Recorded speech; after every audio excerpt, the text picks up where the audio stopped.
Hello, good people, and welcome to another edition of the Defender Roundtable, where this incredible group of journalists discuss all kinds of issues that are impacting our people and really all people here locally, nationally, and globally. And we have with us today Rashida Tate, Terrence Harris, and Laura Onwenu. This powerful group always gets down, and they're gonna get down today dealing with the topic of all these protests going on in the country, protesting immigration, uh, protesting ICE, protesting Trump's dismantling of democracy, and the fact that there's a whole lot of chatter about the fact that Black folk have been on the sidelines. And so we wanted to talk about that. And I want to throw it first to Laura Onwenu, because Laura, you have an incredible article on this topic. What did your article have to say? Well, I mean, I wouldn't call it an article, it was an op-ed.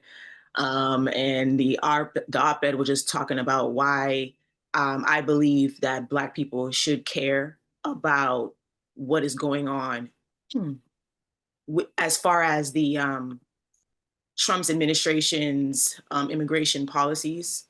If people can remember Trump's campaign, his goal was to make sure that he carried out the largest domestic mass deportation operation in American history.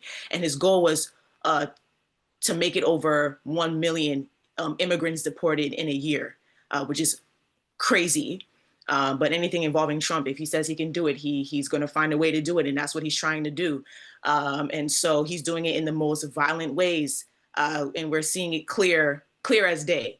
And right now, I'm just, the op-ed was just to talk about our strained relationship between the brown people in the community and Black people in the community. And how even though we have strained relations, when we clearly saw what happened during the last presidential election with the loss of Vice President Kamala Harris and her goal to win the election, and how much Black people were invested to making sure that she won. I mean, Harris won 86% of the vote, the Black vote overall, but Trump did make some improvements amongst Black men. I believe it was 19% in 2020, and then it was up to 21% in 2024. So we see all of that, and now Black people are like, you know what, I want to stand on the sidelines. This has nothing to do with us.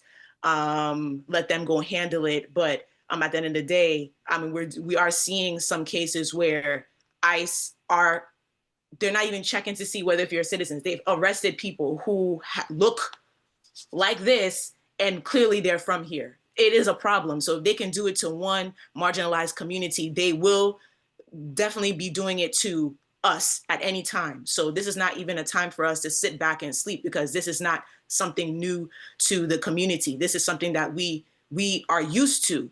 But for us to sit back and say, oh, well, when it comes back, what are we going to do? So that was the focus of the op-ed. But can you understand, though? Can you understand what Black folks are saying? I'm sorry. Yeah. Can you understand what Black people are kind of like, guess what? We told y'all this was coming. Y'all didn't believe us. Y'all supported this guy. And, when you look at the number of Hispanics that supported this guy, you look at the number of white people, white middle-class people who supported this guy because they thought that, he was the way to go. And the funny thing is it's not like he didn't tell them that he was going to do these things. We knew that this was part of his platform. He's just carrying it out. And now you want us to get upset about it. You want us to be out there marching and putting our lives at stake. I mean, for something that we told y'all was going to happen. Yeah, but the detriment is at what cost? Okay, so I get why we Black folks want to say, you know what, this ain't our fight. Because that's what the legal Latinos said. When they voted for Trump, they said, well, I'm legal. But here's the thing. If you study history, really study history, then you should know they will never leave us alone. So you think Black folks think, well, leave me and mine alone, go get the Hispanics. But that's not how this is going to work. They never leave us alone, not for long. I know the Black folks are tired. We've carried the weight of every major freedom movement in this country. We've lost our ancestors. We've bled, we died, we've been betrayed. But this isn't about who likes us. What ICE is doing to migrants is not just an immigration issue. It's white supremacist violence at its core. It's separating families, it's state violence, it's snatching up people. And when they're done there, best believe they come in for other brown folks as well. And we need and really already they're already coming because, you know, quiet as it's kept, there's a whole lot of immigrants that look just like us. In fact, some of the first folk arrested were folk that look like us, from the Afro-Latino community, from African nations, from all of that. But I do absolutely understand your point, Terrence, about, yo, man, we told y'all this was coming. But I saw something really interesting. Liz, I can't remember her last name, but she is the leader of Word in Black. She wrote a powerful, powerful essay or op-ed on this topic. And she goes into the both sides of this. And there's a piece of information. She says actually there were more Latinos that voted for Harris than Trump. Their numbers were kind of crazy, but especially when you break it down, like the Mexican population in LA, most of them voted for Harris. And so it's not just like a clear cut, all the Latinos just turn their back on Harris. But I do absolutely feel what you're saying. But Terrence, you want to say something? in the swing states, yeah. I mean, you know, that's where the battle was. I mean, you know, California was not necessarily where the battle was, but I will say this. I mean, like, I wouldn't suggest that we completely stand on the sideline, but we have our own fight. And what we found out this last election is that we are on our own. You know, we really don't have a whole lot of help, a whole lot of support. So we have to be about self right now. And if that means, you know, kind of letting them have this fight and figuring this out, you know, let's, you know, so be it. I mean, but I mean, because we got our own deal, and we know. I mean, like, all the things that are happening to us, we knew this was going to happen when we lost that election. We knew this was coming because there was no surprise. I mean, and so now it's about us getting ourselves together and preparing for, you know, to combat this president and his policies that are definitely working against us. Yeah, but do we sit back and sip our tea because we told you so? You just can't do that. I mean, our passports aren't going to matter because do you think in the hysteria of an immigration roundup, they're going to stop and check our birth certificate? No, they're going to be like, oh, you look Haitian, and slam me to the ground. It's coming. Trust and believe it's coming. And so we can't afford to sit back and say, we tried to tell you. I mean, I hear what you're saying, Rashida, and I respect that. But at the same time, I mean, I don't know that we need to be out there on the front lines in this particular fight. I mean, because it's not necessarily ours per se. I mean, but I agree with Aswad, and I know where, you know, Laura stands on this. I mean, I get it. I mean, like, in terms of the people who look like us who are also being afflicted. I mean, but, you know, in the grand scheme of things, there's a reason why we're not there. I mean, and it's not Terrence Harris saying this. I mean, look at the numbers. The numbers are letting you know that we've made the decision that, you know, we're going to choose, and to use, you know, your phrase at times, Rashonda, we're going to choose peace. I mean, you know, and we're going to protect our peace. I mean, I think that's what people are doing. I mean, even this past, you know, for Juneteenth, and being able to, you know, talk to folks in the community, some advocates in the community, they don't see their, you know, rest as retreat. They just see that right now, they don't see going into the front lines as their main strategy at this point. Some of them have mentioned, hey, we're trying to dial back, maybe, you know, find different mediums to tackle the issue because they're trying to see the long game to this thing. It might be, you know, economic pressure campaigns, digital organizing, or coalition building behind the scenes instead of being on the front line. Some of them are just saying, yeah, you might not see us in the forefront like we did back in 2020 when, you know, the whole thing with George Floyd, but we're just trying to pivot and take another approach to how we tackle this, because at least the ones who I spoke to during the Juneteenth celebrations, the fight doesn't stop. They know it hasn't stopped. So, And then I also want to bring up, the anti-Blackness in all of this. The Trump administration is a big proponent of pushing these type of thinking. I mean, I know we're thinking about Latinos, but if you're talking about immigration itself, immigration sounds like such a bad word. And I don't think it's a bad word. People migrate all the time. We're talking about, like, say, for example, birthright citizenship. And we're talking about like the 14th Amendment of the Constitution. Enslaved people weren't even considered as humans. They were here. Even the ones who were enslaved Africans who had children, like descendants who were born here, were not considered citizens. We have that 14th Amendment now. We're talking about like the 20th century, when we're thinking about like the Great Migration, when Black people decided to pack up and move to a place where they considered somewhere to be safe. I know there's like there's a docu-series by Henry Louis Gates. It talks about this, the Black migration, why people chose to move for safety, a better life. So when you're thinking about immigration and you're seeing all these immigrants come here, we're trying to bridge that gap in understanding, like, Black people have been through this before in some sort of capacity when it comes to moving and trying to find that safe space. So even as far as talking to people and saying, hey, do you care about this immigration thing? And they're focusing on Latinos. It's bigger than just Latinos. There's other people who look like us coming from Black African nations, Caribbean nations, who are dealing with this. And they're just coming here to seek a better life, because Black people, this is all we know. This is what we've done in the past. It's not new. Yeah. My immigration is not new, And there's also the issue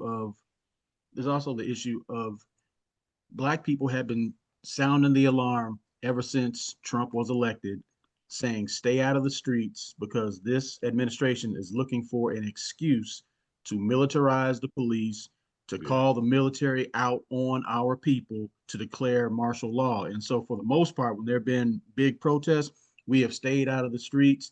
And you see how the protests have been way more peaceful, not because we were more violent when we were out in the streets, but because this system of white supremacy, they come down on us in a whole different flavor than they come down on other people. So I think that's one of the reasons why so many of us have been on the sidelines. But what are some of the other issues that y'all see still hitting this issue? Check it. And even as far as Trump and his the way he was trying to grant asylum to white South Africans coming here. And if y'all listen to the stories and y'all follow the history of apartheid in South Africa, you would understand why white people, I don't even know why they try to come here and seek asylum. And they know they were the ones creating all that separation in that country. And then you have the Trump administration feeling all sorry for them and say, we're going to grant you asylum. We'll grant those immigrants, let them come over here because, those Black people, those violent Black people are attacking them. Are you kidding me? Are you kidding me? This is all he don't like Black people. You're using immigration like as a tool, like, be for real. How many Europeans is he shutting out to come here? Travel bans. Really? Go ahead, Terrence. Really? Travel ban. How many European on the list say you can't come here? But he got a whole bunch of, was it 35? Like, are you for real? 19 out of 35 is like African nations. Yeah, he's for real. Go ahead, Terrence. Yeah. I think he's just, to me, he's just kind of having anti-Blackness. He's having fun with us, and certainly at our expense. I don't know. I think he's made it to be president by basically running on a platform that's against Black people, and it's emboldened, it's ignited, white people like never before, because finally they have a president who's saying he doesn't care about us. He wants to minimize us, and so he's doing that. And so like the whole South African thing, that's just ridiculous. But once again, he's playing to his crowd. He's playing to his people when he says stuff like that. He knows it's ridiculous. But we got to figure out ways. Like I said, to continue to rise above this. And I like our approach now. Like, I think that the marching and the protesting was really good. It has been really effective. But I also think that what we're doing now, and that's, pulling our dollars away from certain people who are working against us. I think that is going to do us well. But it's been interesting to see that people have clearly watched us, what we've done to make our way in this country, and now they're trying to emulate it. I mean, I don't know if you guys saw this, but I it brought a little smile to my face when I saw the white crowd singing "We Shall Overcome." I mean, it wasn't the same. I hear Yeah. you, but I feel some type of way when other folk have our names in their mouths trying to call us out for not being out there protesting. When, like you said, Terrence, hell, the time for y'all to be in line with us was when we told y'all's behinds not to vote for this stuff. But to bring this home, Rashida, where do we go from here? What's your advice? So one thing I'm gonna say that I want us to keep in mind, we keep citing those 46% of Latinos that voted for Trump. And we're just dismissing all of those who didn't, and we're dismissing the number of undocumented people who couldn't. And so we're saying hands off to an entire community based on those 46%. Now, I'm not saying that we need to go out and be on the front lines. That's not what I'm saying at all. Maybe you don't go to protests, maybe you don't go chant in the streets, but you can call your senator, you can post about it. You don't sit and sip tea either, because the same predictive policies that flags high-risk zip codes, that they already patrol ours. The normalization of kicking down doors in brown neighborhoods, that's rehearsal for Black neighborhoods. It's all connected. So maybe we don't go to the protests, but we cannot sit by. We have to show up in some kind of way. What that way is up to each one of us, because we are already in a fight, whether we want to admit it or not. Citizenship doesn't protect us, birthright doesn't shield us, and silence won't save us. If they can come for them, they can and will come for us. And I don't disagree President with anything. Obama called this out, and he was never one to make such bold statements. But it's also been stated that this administration it's not even in question anymore. He's moving towards a whole dictatorial, authoritarian regime that has no care for the Constitution and the rule of law. And so the real question is not what he's going to do, but what are we going to do? Any final words? I said what I said. And what I say is that we can get there, and I think we will, but the conversation needs to be had. I mean, we need to better understand each other and understand how our goals and align. And we need that conversation. I think, and once that conversation happens and that dialogue begins to take place, I think that you probably will see more of us starting to show up. But I mean, but people acted as though they didn't need us, before, and now all of a sudden you need us. I mean, 46% active, 46%. That's a lot. And that 46% was significant. Yeah. It was significant. Well, I'm just thankful that Laura Onwenu is going to take on that assignment that you just gave her, Terrence, to start that conversation so that we can move forward and we can build a nation where all of us are respected and we can throw this clown out.